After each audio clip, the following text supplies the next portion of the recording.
Histogram is shown to represent the frequencies of that graph. So here I have to pass only one argument, that is y, and it will create a histogram of its frequency versus that values. Now if I add one more argument of 4, then output will be changed. So 4 will be at frequency of 2 and other all will be at frequency of 1. So histogram is used to plot graph of values versus its frequency.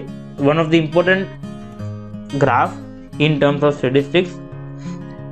2D histogram, you can plot 2D histogram, and you have to write ax.hist2d, so it will print 2D histogram.